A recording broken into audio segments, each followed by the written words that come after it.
Baron Geisler binati ang kanyang anak kay Nadia Montenegro kung saan nagdidibo na itong anak nila.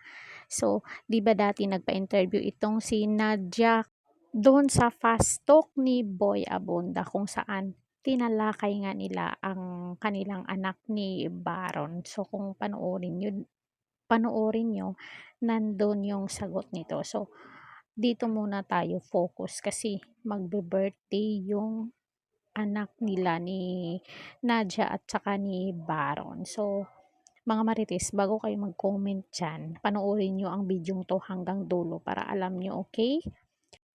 Nag-18th birthday na nga itong anak ni Nadia Montenegro na si Sofia Angela Asistio na anak niya sa aktor na si Baron Geisler. Nag-post si Baron noong isang gabi ng video bilang pagbati para sa isang taong sinasabi niyang, "Hey yo, I just wanna greet you a happy birthday." Pero wala siyang binanggit na pangalan. Pero alam na natin yun, siyempre mga marites tayo kung sino yung pinaparinggan niya. Pero nagka-ideya ang mga nakakita nito dahil ang nga kasabay ng pag-post niya ay ang kaarawan ng anak nila ni Nadia. Matik na yon mga marites, alam na natin kung sino ang tinutukoy ni Baron. So, ipagpatuloy natin. Maalalang nilantad ni Nadia sa programa ni Boy Abonda sa Pastok with Boy Abunda nakaraang buwan ang katotohanang may anak siya sa aktor. Ito raw ay to put an exclamation to everything dahil hanggang ngayon daw ay pinagfiestahan ang kanilang buhay. Doon inalala niya kung paano isiniwalat ng isang tao ang tungkol sa buhay niya na wala raw karapatan noong panahon yon. Inayos daw niya ang lahat noon pero hindi man lang daw inisip ng tao na iyon ang pinagdaraanan niya at ng mga anak niya at kung ano ang pwedeng mawala sa kanya na alam naman daw ng mister niyang si Boy Asistio noon. Alam ng mister niya ang mga pangyayari.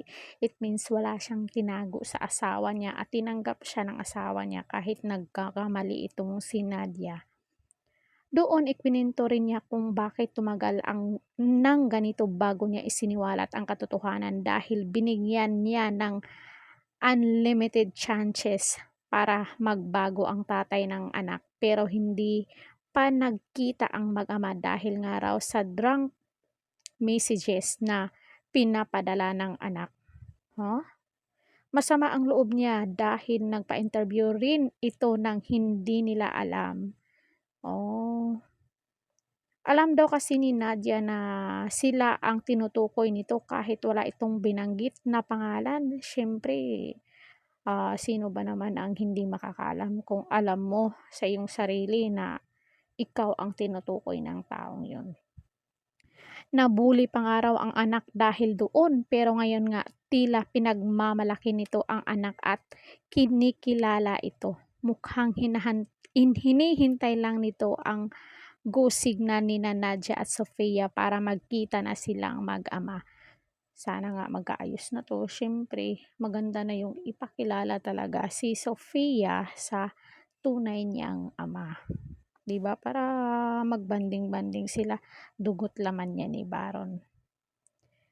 Mas bongga kung ayusin nila yung na hindi na kailangang idaan sa social media alang-alang sa anak nila. Mga personalidad kasi sila, si Baron sikat, si Nadia sikat. So, malalaman at malalaman talaga yan ng media. So, anong mas say nyo dito mga marites? Comment nyo na dyan sa baba para alam natin ang inyong mga naging komento dito. Don't forget to like, share, and subscribe Caridad Official TV para ma-update kayo sa kumikidlat or mabilis pa sa kidlat na chismis. Dito lang yan. Subscribe all nyo ako para updated kayo lagi. Hanggang sa muli and God bless us all. Thank you so much.